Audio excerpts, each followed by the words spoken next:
Hey everybody, what's going on, friends? How are you doing today? So today, this is a nice sunny yet cloudy day in Bangkok. My name is Choice. I'm with Winding Down Chronicles of an Expat going into early retirement in Southeast Asia and on a modest budget. I'm not retired, but I'm getting there. I see the light at the end of the tunnel, and within the next week or two, I think things might be a little more clear for me as far as when my contract date will end. But you know, so I'm in this. So this channel is about the transitioning into retirement, what that's like, and then and chronicling what retirement will be like once I finally am there. I hate to say retirement because I just want to say I'm done working for an income, because I do expect to continue working and do my projects. But so one of the things that I've been thinking about is, you know, as I'm getting to the end of my career, I wish it really wasn't the end of my career, but I think it's time, and I think it's a good opportunity to reflect. And I get these moments of reflection often when I'm at church. And so one of the things I've been thinking about is, what have been some of my biggest work regrets? What are the biggest regrets that I've had around work, related to work in the past? So in no particular order, I'm going to go through my list of 9 things that I regret. And I think that sharing this might give you some ideas about yourself.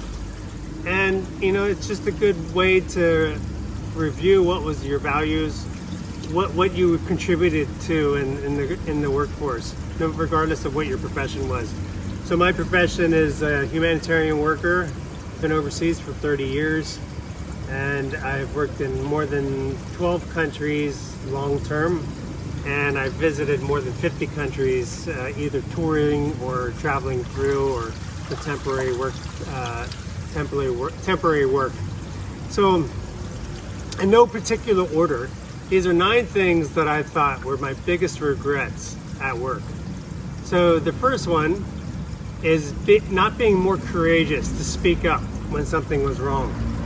I do have some examples of when I was courageous, and I'm glad that I did what I did, but I think it's those times when I was not as courageous as I wish I would have been. And you know, it's typical when you join an organization or start working in a different context where, you know, you want to get along. I think most people want to get along, and you tend to avoid conflicts, and you tend to avoid the things that controversial subjects that could cause a problem. And there are some circumstances where I did well, I think, in many circumstances, and the older I get, the easier this becomes for me to not be afraid to speak up. But I think there was one example was when I was working in Kenya, and we had an international person come in from the headquarters in New York. I won't say the name of the organization, but this guy came in, and he was there for more than a month, and he clearly was taking advantage of the opportunity of being in Kenya and not being back in New York. He was taking advantage of the per diem that was paid, and just the context. He didn't have to really pay for anything. He stayed in our guest house, and he would leave. He would come in around 10. While everybody worked at 8:39, and he would leave at 2. And then I'd come home to the guest house where I lived, and he'd be laying out on the couch, stone drunk. There'd be like 10 beer bottles laying on the table next to him. And that was all paid for by the organization. It was part of the comforts of being an expat. You know, they supplied the food that you needed, and they had cooks available, and he just took advantage and would get drunk. And I remember one time him complaining to me that there wasn't enough beer because you drank it all one day. And I didn't, you know, it was earlier on in my career. I was in my early 30s, and I just started working for the organization, and I regret not saying something. And he had a tendency to bring girls back to the guest house in the evenings, on the weekends. And one time he brought like 2 girls back and he asked me to take one of them off his hand, and I'm like, I don't think so. And I just regret not reporting that. So anyway, number 2, allowing conflicts at work to prevent me from trying to be friendly with other staff. So my position is in finance, and it tends to be there's a natural conflict with the program team and the program directors. They want to save the world, and I'm like, okay, we only have so much money. If you have $10, you can't spend 11, and a humanitarian or an NGO cannot spend more than they make. We're nonprofit, so we have to work within the budgets. So there was often this conflict, and this conflict, in the office, tended to carry over and cause some personal conflicts outside of the office. And I regret that I didn't try to mend those relationships. Now, there were some circumstances where I was forced to live and work with people in the office, especially in the more dangerous countries where I worked. And we often did have the relationships, so a lot of the relationships are built on those informal conversations and meet up places, going for a drink afterwards, standing outside having a cigarette with the other colleagues. We became tight, even though there were conflicts about what to do with the actual work. They never interfered with our relationships, and I regret that I didn't try to do more mending of those relationships when I had more authority, and not authority, but more agency to do so. And they say it takes 2 to tango. I don't really fully agree with that kind of phrase. I had a choice. I could have tried to mend things. There were some people who were just outwardly hostile toward me. So, and that was not possible. But anyway, I wish I could have done more to try and be more friendly with people outside of work. Number 3, be more purposeful in my work path. So, I often took the path that was the least resistance. I did go to the places where I did usually decide to take the hardest jobs when I did have an option. But my career path was more circumstantial, so when I graduated from school, a guy who had a business said, "What are you doing now?" I said, "I don't know. I'm not going to school." And he was like, "Do you want to come work masonry?" So I worked masonry, and then I hated masonry. After my first winter, freezing, dirty, waking up at 5 a.m, being outside all day, I'm like, I'm going to school. It was one of the few times where I was very intentional about the direction of my career. But all my other career paths and all the other positions I took were kind of circumstantial. They came up. I do think there was God in that. It was God directed. But I admired my friend of mine who was very intentional about his career. He's doing what he wanted to do, and even 30 years later. And I admire that. I wish I would have been a little more intentional.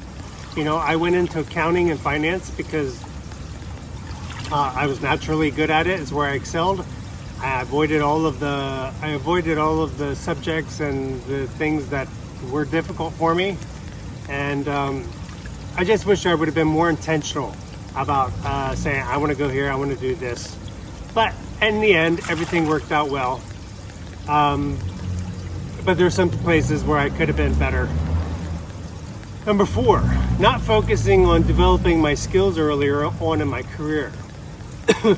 So I did learn to speak the languages where I worked. In Mali, I spoke Bambara and learned to speak French. Then when I went to Haiti, I learned to speak French. Got me there, but I learned Haitian Creole. I learned to speak Haitian Creole, and then I developed my French. And then my French, I got even better when I went to Francophone Africa. So there was some skill development there, but I wish I would have had spent more time developing my knowledge. of my professional knowledge and skills. So developing my Excel skills. I did start that earlier in my career, about my 40s, but I wish I would have started earlier. I would have saved myself so much time compared to what I know now. But I just wish I would have developed that more. You know, some of the other things I wish I would have developed more were public speaking, earlier, not being afraid to public speak, you know, and I wish I would have taken more advantage of some of the people I worked with, some of my bosses. And I think that I could have learned a great deal from there's a couple that I have in mind that just, I'm sure I had the opportunities, but I didn't take them. And it was more because of my lack of confidence. And in approaching that person to learn more, and also I didn't want to look like I didn't know anything, you know. I was lazy. Some of it was just being lazy, you know. I just didn't prioritize it. It just didn't occur to me. So number 5, not saving more and investing more. So I was a saver. My mother was a saver, but she wasn't really an investor. She did well. For being a blue-collar worker. She attributes how well she did to tithing to the church, which is a core principle of mine my entire life. I donate at least 10% to the church. She did that, but she wasn't a saver. She was the ultra risk averse. Any slight chance of losing a dime, and she wouldn't take it. So I mean, she basically kept her money in the bonds and the treasuries that just give you might barely keep you above inflation, if at all. But I didn't. But she did well. I can't believe what I inherited from her. But it was because she was frugal and she tithed, and I really believe that God blessed that. But I wish even when I worked as a stipend worker, I wish I would have saved more. I wish I would have understood the stock market. I wish I would have understood the stock market earlier in my career, you know, because time is really in your favor when you're younger. And that's really your advantage to do well and succeed and have be financially independent when you're older. And I just didn't understand that, and I didn't know. Even as a finance major, no course that I took had stock market. You know, we didn't talk about personal finance. It was always accounting or macroeconomics and statistics, and I don't understand it. I didn't start wanting to understand the stock market until later in my career, 5-6 years ago. And now I'm trying to make up for some lost time, and that's when you make stupid decisions. So invest early, get started early. Know that's really, the stock market is the greatest wealth building tool ever to exist. It has its ebbs and flows, it fluctuates, but over time the stock market goes up. So number 6, underestimating how much I would want to stop working. If you asked me 15 years ago what that I would want to stop working, I never, even in some of the worst, most difficult circumstances with the most difficult people and places where I've worked, most dangerous, it never occurred to me that I would want to stop working. I remember when I was 40, even after I was taken hostage for 3 months and I came out, I'm like, I went right back to work within 6 months after I recovered. But even then, I just never imagined I would want to stop working. I thought, I'm going to find a way to keep working until I'm dead. And that all changed 5 years ago in this job. You know, maybe it's circumstances lined up, the stars lined up, the coincidences lined up, that now that I'm married and I have found a place where I'd want to live, I just never expected I would want to stop. And just, even if you think that, even if you think for sure one day you won't stop, plan for the time that you will, because time changes, circumstance changes, things happen in your life when you're like, screw this. You know, I'm in my mid 50s. I'm not going to spend the rest of my life sitting in an office around people I don't like and all this stupid conflict. I want to be home with my family. I want to be with my wife, living a simple way, and I want to be able to afford to do it. So, number 7, compromising my faith around others. So the older I get, the better I'm at with this. But I regret when I was younger, a lot of times I was something that I was not. It wasn't part of who I was, and I adapted to my environment rather having the environment adapt to me. And so I was like a chameleon, and I'm embarrassed about some of the things that I did, about some of the behaviors, you know. And if someone would ask me, you know, back then, I'm a Christian, you know, how can you do that? And I'm like, I was embarrassed to be recognized as a Christian, but just not living the life of one, or expressing the life of one. And I regret that. But I'm glad that I'm stronger now. I'm glad that I'm doing better in my faith. And, you know, the older I get, the easier that's becoming. And I know that that's the only thing that's important. It's the most important thing. Faith in God and not being afraid to let others know. Number 8, talking work when I'm home. You know, taking my work home with me on the holidays. So just 2 examples are, you know, my job right now, I'm on call basically weekends and evenings, but I try to make up with that through quiet quitting, you know, so throughout the day or out certain periods of time in the year. And if the workflow or workload is low, I will take advantage and not find ways to not work or find things. I won't look for things to do. But I think some of my specific examples are, you know, my first holiday on this particular job when I flew back to the States, 30 hours flying, 32 hours flying back to the U.S. And the day I even arrived, there was some emails in my personal email. I told my boss, only contact me if there was an emergency. But I had to work on a budget. My first day, after 3 years on leave, or after 3 years of not taking any leave home, I was working on budgets for the organization.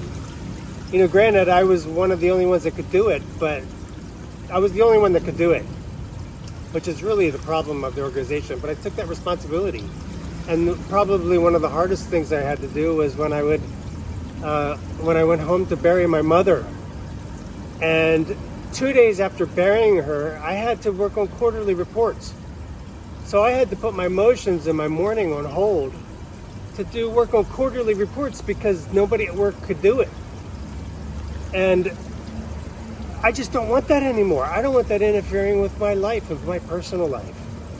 And I'm like, these are some of the things just over the years that just make me hate working where I'm at. And I don't want to do this anymore. I want a job where I have less responsibility. I don't mind working. I just don't want to take the responsibility home with me. I want to be able to clock out. So I'm willing to downgrade in a position as long as I can shut down. You know, I have a guy at work. You know, at 5 o'clock he shuts down. He shuts down on the weekends. He's not going to get promoted that way, but I respect that to an extent. He's not on call all the time. Don't be available. And another example was one of my first jobs. I was a volunteer working in Haiti, and I flew home for the first time and visiting my mom and my parents and my sisters. And I'm sitting at the desk. I'm working on a finance manual, an operations manual for my job. And my mother started talking to me, and I just asked her to stop because I was working. You know, I tried to find value in my work job. You know, I was taking after my dad, and I really regret that.